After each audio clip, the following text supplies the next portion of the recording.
Do you want to play a game? You once were a prominent game creator, but now you've made a deal with the devil, embracing profitability over artistic integrity, and achieving neither for your avarice. Since you are so flippant with sacrifice, this game should be easy for you. Your blood is our milk. You will be milk dry for as long as you hang. Time is money, and there is no time to cry over spilled. You have 60 seconds to cut off your legs that hold you above water before this pool of blood rises over your face, snuffing you out, and electrocuting you as well. I will also set the surface on fire so it will burn really, really bad. We even added a feather to tickle you for good measure. Make your choice now.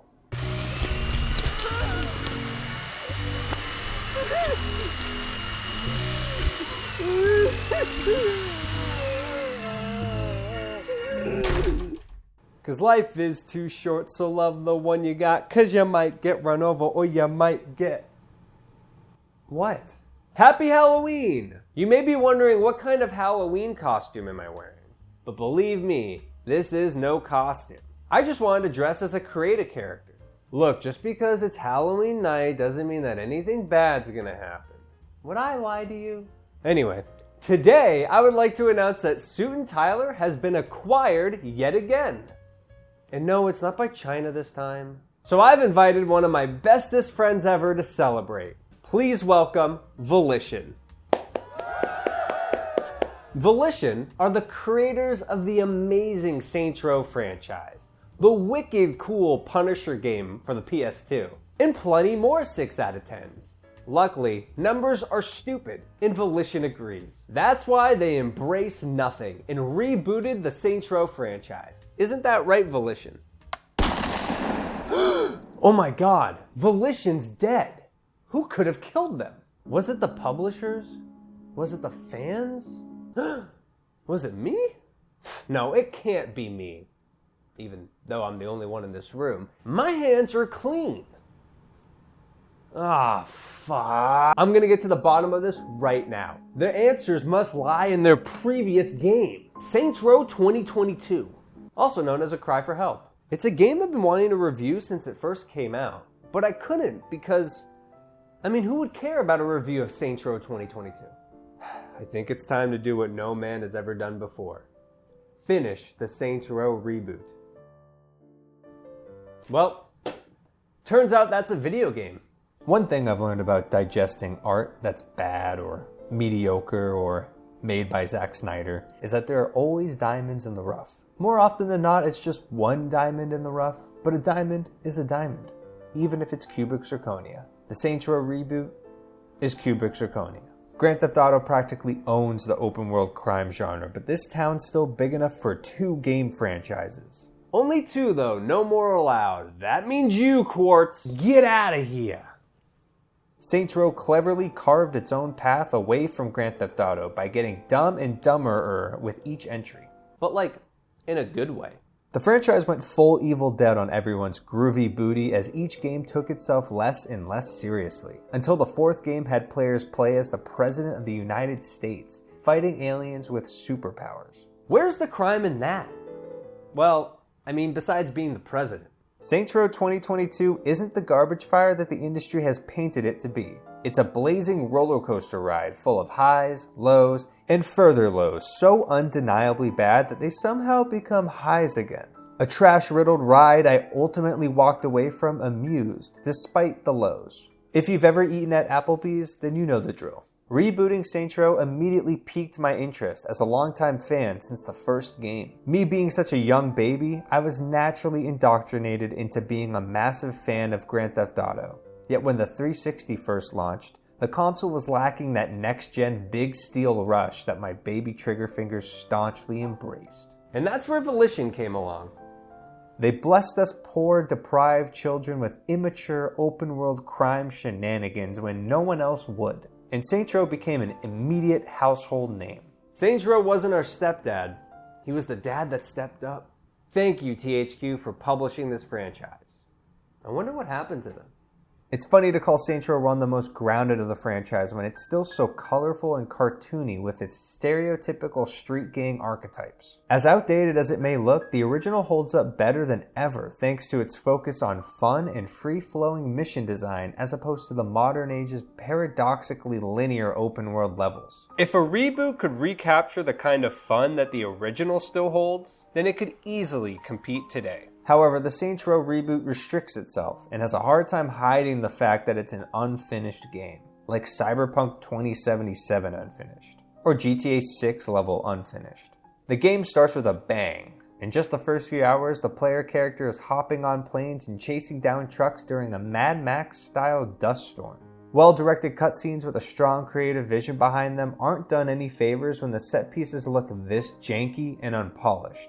Many of the bugs that plagued the game's launch have been squashed by now, but expect to see some minor bugs still crawling around. The problems go beyond the bugs when baffling design decisions appear that don't feel balanced properly or play-tested long enough. How am I supposed to do crimes and kill cops under these conditions? The boss's defining character trait is his highly proficient killing abilities, which are as fun as any other Saints Row game. Gunplay takes up the majority of gameplay with loads of customizable weapons. Friendly fire returns for purchasing unique weapon decals and upgrades. Each gun has 5 weapon levels to buy that boost every weapon stat instead of players purchasing individual upgrades for each stat to fine-tune their upgrade path. Everything about the leveling system is more streamlined than before, and I can't tell if that is a conscious design choice or a choice they were forced to embrace because they didn't have enough dev time to expand these upgrades further. Leveling up the boss unlocks powerful abilities that run on cooldowns, and completing challenges unlocks new perks to equip. There are no more purchasing character upgrades like before. Perks and abilities inject more variety into the combat's veins, but it takes too long to unlock perks with any meaningful changes, and most abilities are either broken and worthless, or broken and overpowered. But let's face it, overpowered weapons are part of the fun. One perk grants the ability to see and shoot enemies through walls with extra damage, which trivializes the combat. Regardless, shooting guns feels good and punchy, even if enemies are more bullet spongy this time around. The series gained massive success with Saints Row 2, which was the proper balance between crime drama and wacky comedy. Saints Row's reboot aims to rein itself in closer to the tone of Saints Row 2 than either of its sequels in an attempt to adhere to the fans who call Saints Row 2 the best. Whether or not it truly is the best is up for debate. But Saints Row 2 is definitely where Volition hit their stride. It excelled in all the places that GTA 4 ignored by thrusting realism into the backseat and designing around what made the first game so fun. It is a prime example of what an iterative sequel should be by improving upon the first game in every way. The gritty grays and browns of gaming circa 2008 that GTA 4 adopted is what helped the brightly colored Saints Row 2 stand out amongst the crowd and catapult Volition into stardom. It's funny to see how quaint this vibrant tone really was when compared to Saints Row's future. Since the reboot embraces a more subdued tone than Saints Row 3 or 4, the weapons favor more traditional pistols, shotguns, and assault rifles this time around. Most of the crazy Saints Row 3 style weapons are locked away deep within the side missions. It's a shame players can't mess around with these tools earlier, but it motivates players to engage with every side mission for further character expression and creates a rewarding sense of progression from where the boss starts to where they end up. Sadly, even the wackiest weapons don't amount to the third game's giant dildo bats or a gun that summons a man-eating shark. Even the rest of the game lacks this level of creativity. Saints Row has fun shooting and driving mechanics that merge together well, but shooting and driving can't be the only way players interact with this world. Main missions revolve around lots of shooting segments that seem to last 1 or 2 waves of enemies too long. Saints Row is padding out the runtime of an open world game that is already on the shorter side. Which I'm not complaining about, by the way. I want shorter games. Don't overstay your welcome. That should be put in the 10 gamest commandments. While the previous games revolved around shooting and driving too, they always threw in fun twists to keep them engaging. This reboot doesn't recapture the level of variety that Saints Row used to have. Saints Row III controversially quadrupled down on this aspect of the franchise. If realism took a backseat in Saints Row 2, then Saints Row III throws realism out the door. Everything was cranked up to 11, with lucha libre gangsters, pimps who only spoke with autotune, and Burt Reynolds as the mayor who asks for help with a zombie outbreak. Surprisingly, this divided the fanbase. Saints Row 2's comedy was tongue-in-cheek, but the third game bit the whole tongue off. The game, like the franchise, was bigger than ever before. So what better way to show that off than by showing the Saints embracing the act of selling out? Many people hated the wacky nature, and those people are wrong because Saints Row the Third absolutely kicks ass. This liberating feeling of fun above all else creates a unique open-world crime game where anything is possible, adhering to the creative nature of the entire franchise. So much so that its story gives the players lots of choices to make with added gameplay benefits to further customize their open-world experience. A lesser discussed notion with Saints Row the Third is how it drastically improved the combat and driving of the previous games, something that the reboot remembers, while catering to the Saints Row 2 crowd.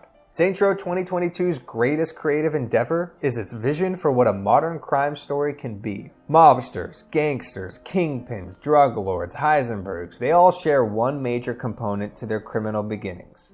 They were starting a business. Starting your own business is all the rage and the wage nowadays, as big business boss around employers physically and financially. You can't go anywhere without hearing somebody talk about being your own boss. And Saints Row 2022 embraced this philosophy to structure its gang's rise to power. I find it to be a clever concept reminiscent of the way Ghostbusters turned a supernatural ghost story into a rise and grind comedy tale about building a business. The boss doesn't get initiated into a pre-established gang like the original quadrilogy. Instead, he starts as a mercenary working for a gruff and tough bigwig named Atticus Marshall, who prioritizes results over any shred of human decency. You do some of the most ambitious missions in the entire game for him, like the previously mentioned Mad Max-style car chase. They front-load the most labor-intensive shootouts to accentuate the point that after all this, you are still going home underpaid, barely scraping by to pay rent alongside your three fellow roommates,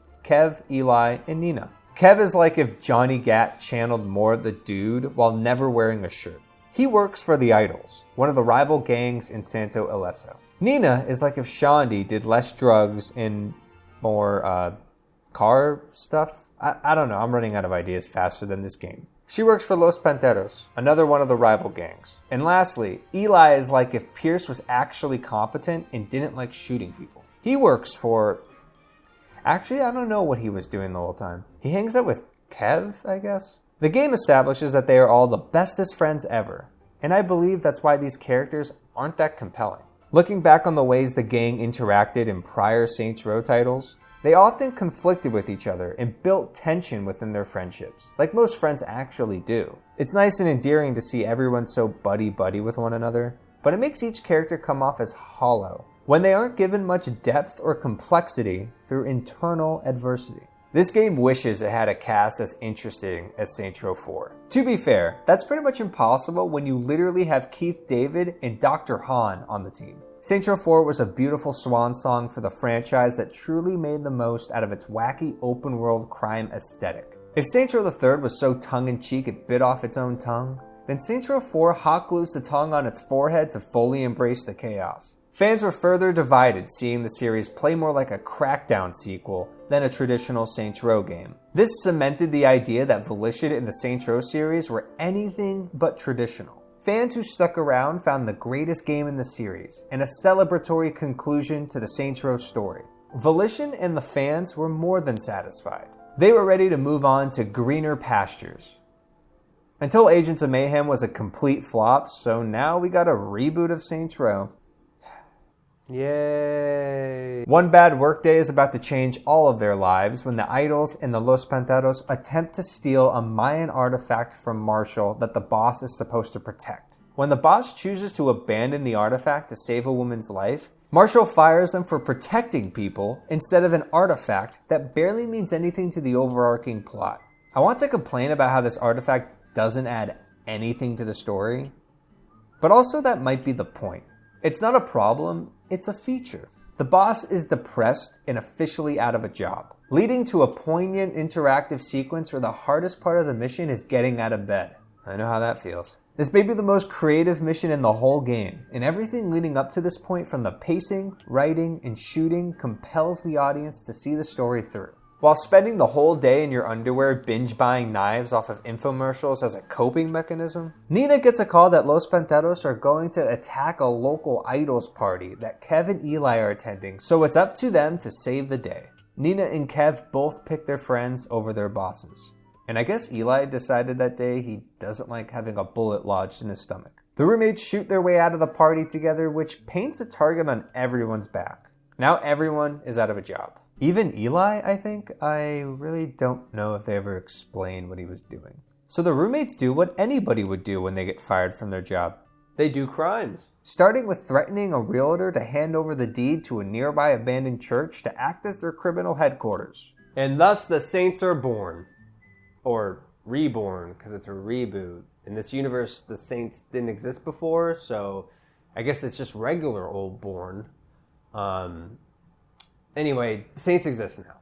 This is the moment that the criminal ventures come into play, and the game drastically shifts away from its narrative towards the open-world crime occupation formula that the franchise has so enthusiastically embraced. It's disappointing to see the narrative take a backseat from here on out, despite the criminal ventures gameplay loop being quite fun, if a little stale. Side missions are what feed into the game's criminal ventures system. This adheres to Saints Row's new interpretation of what it means to start a criminal empire by being self-made and creating businesses that serve as fronts for criminal activity. Players pick a criminal venture and spend money to build it in whatever territory on the map they want. Rival gangs who dominate the territory will not like this, which opens up activities that challenge these gangs and boost the criminal ventures' income. Alongside those activities, each criminal venture has its own side mission type to tackle. This is where classic Saints Row activities like insurance fraud come into play. For example, by beginning the Shady Oaks criminal venture, players can complete insurance fraud missions to boost passive income even further and unlock special rewards like car parts, weapon skins, or new abilities. What I love about this feature is that it gives more context behind every side mission. It helps sell the crime boss role-playing that these games strive to provide. Looking over my own war table and making decisions on what businesses to build provides a more personal connection to this hostile takeover open world template than ever before. Saints Row 2022 is one of the few video games I've played where money matters. Many open world games don't balance their economy properly, and the player ends up with far more cash than they need far too early. The high price of valuable items and upgrades alongside the modest pay each mission hands out early on captures the sense of financial struggle these characters have to deal with. Indulging in the criminal ventures subtextually ties into the greater narrative themes of taking control of your financial life and not letting upper management overwork and underpay you any longer. Taking over the map is nothing new to this genre. San Andreas and Saints Row 2 are both decades-old games that shine in this regard, but neither embrace this side of gang warfare in a way as compelling as this. So it's a crying shame that most of these side missions relentlessly repeat themselves. Gone are the oddball odd jobs from previous entries like spraying poop on buildings or killing mascot characters in a bloody game show. Must have missed that episode of The Masked Singer. Lots of criminal ventures involve driving a car from one place to another. Sometimes the game really gets wild and has players tow a car from one place to another. But wait, it gets even crazier.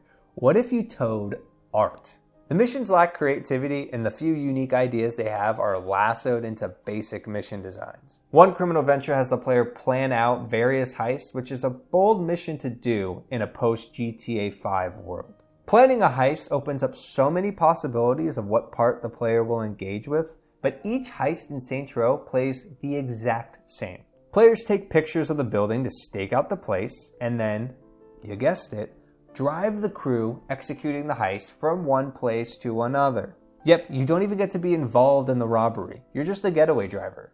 Yeehaw.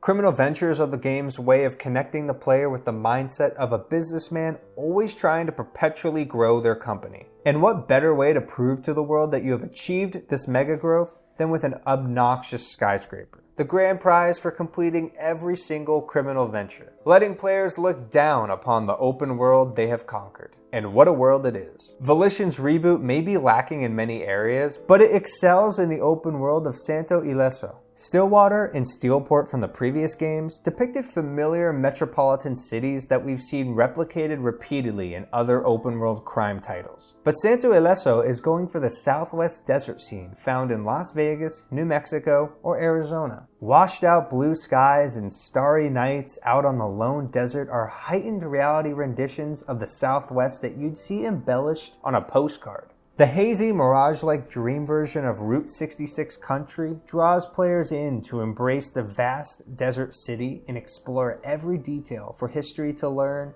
and photos to op. This kooky neo-Western aesthetic will leave a lasting impression on anyone who gives this game a shot. It's the best open world that Volition has made by a country mile, especially for someone like me who lives in the Southwest United States. I don't usually get to see scenery I'm intimately familiar with in open world video games because New York and LA are so damn popular, but Saints Row gave me a condensed theme park version of Southwest Americana's many highlights in one open world playground. I never felt this connection to Steelport or Stillwater, despite playing with those playgrounds for much longer. It's the reboot's setting that repels all the repetitive tasks that call Santo Ileso home, just because I enjoyed being in this world so much. Deep exploration around the map reveals many references, inside jokes, and strange moments that all add texture to the sun-dried streets. And wait a minute, is there no rain in this game? Well, my immersion's completely shattered. What's next? Reusing the same boat animation? Wait, that joke was supposed to be for my God of War Ragnarok review. How did that get in there? All non-wet roads lead to Saints Row feeling obviously unfinished because there's lots of these little details that are absent from the experience. You can't purchase cars in the game. Collecting them all requires thievery. Even Grand Theft Auto 5 lets you buy cars. More like Grand Purchase Auto 5. Activating a story mission takes away fast travel, but the player won't know where on the map the mission starts until they activate it. The wingsuit never gets introduced into the story. The player starts with this brand new mechanic to the Saints Row franchise, already on them. I mean, it's nice to have a wingsuit, but it's strange that there's no reason behind it. Custom playlists don't play on car radios, and most egregious of all, there is no Cockney British accent anymore. I will never forgive them for this. Bikes are the dog's bollocks. Lacking the little details we took for granted in previous Saints Row games speaks to the troubled development Volition had to march through, and it's a shame. We all deserved better. And so did the story. Hey, Suit and Tyler here. Just wanted to let you know that there are story spoilers from here on out. If you really care about the story of this game, I know so many people do. So, spoilers. Story missions are centered around taking down the rival gangs. But unlike the previous games, the player has less agency over what order to tackle these missions in. Notable story moments include the Saints inviting the Nahuale to the team. He's a criminal that the boss gets arrested in the first mission. But otherwise, the second act of the plot doesn't earn its place. The rival gang storylines don't build towards any satisfying conclusion. Each gang's big boss is treated more like an afterthought. Los Penteros' leader gets stabbed to death by the Nahuale during an unrelated train robbery mission that Los Penteros just happened to show up at. The boss doesn't get the killing blow, and neither does Nina, who has more personal interest in his death than any other character. The idols don't even have an established villain behind them. It's just a group of helmet-wearing weirdos from Watch Dogs whose boat gets blown up, and that's apparently the end of that gang. The story begins to pick up again in its third act as Marshall returns to the plot and tries to strip the Saints of all their money. Since the boss has created his own enterprise with the Saints, the boss has violated the non-compete clause they originally signed when working with Marshall. The Saints set their sights on Marshall and make a deal with Mira Starr, the head chair of the board, who the boss saved in the beginning of the game. Remember that? This deal aims to put her in power so she can sign the rights to the Saints back to the boss. It ties back into the self-starter angle the story began with in a clever way that shows how a gang would have to fight back oppressors using corporate business tactics instead of brute force. So you do this by stealing a Marshall tank and blowing everything up. While tank mayhem is always a fun time, it further proves how one-note this game is. Now that Marshall has been outsmarted by those meddling Saints and their darn cat, the gang celebrates their total city takeover with a big house party. It wasn't until this moment that I realized the story considered the rival gangs dealt with, because those missions were so underwhelming. But wait, you thought you could accept the whole gang with a warm embrace and get away with it?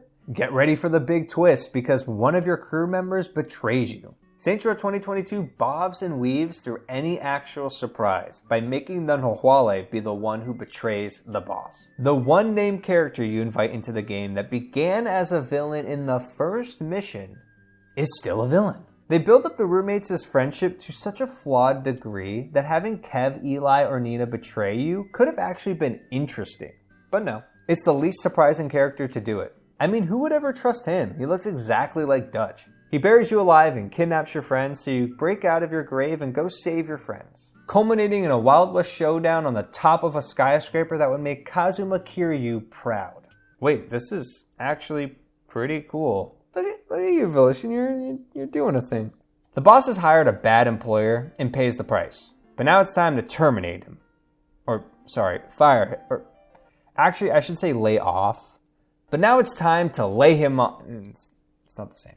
It wouldn't be much of a story if you didn't win this showdown. So guess what? You win the showdown and lay off the Nahuale. With bullets. Your friends are saved, and they all join you on top of the roof basking in the sunset. You see, it's not about the money. It's about the friends we made along the way. Well, I mean, we did just kill the only friend we made along the way, but it was all worth it. The moral of the story?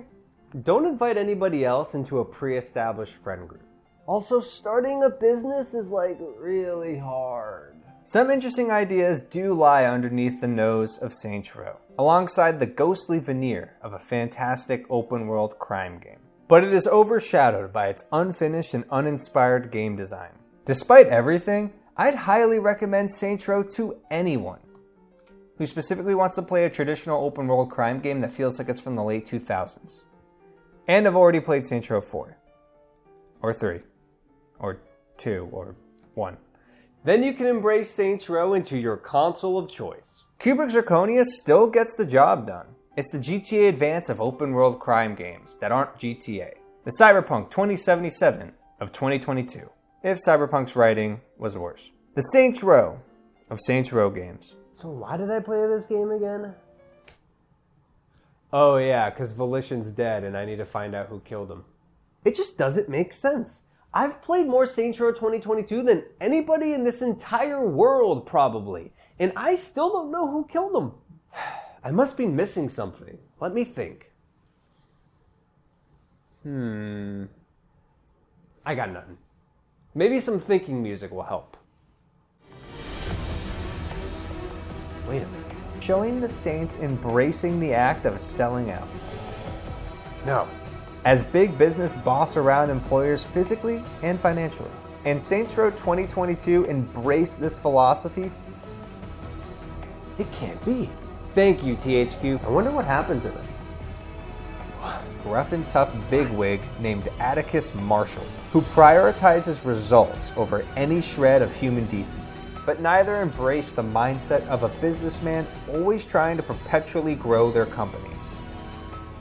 What? Fully embrace the chaos, staunchly embrace, forced to embrace, embraces, embraced, embraced, with a warm embrace and get away with it? No. No. Some interesting ideas do lie underneath the nose of Saints Row. No. No. No!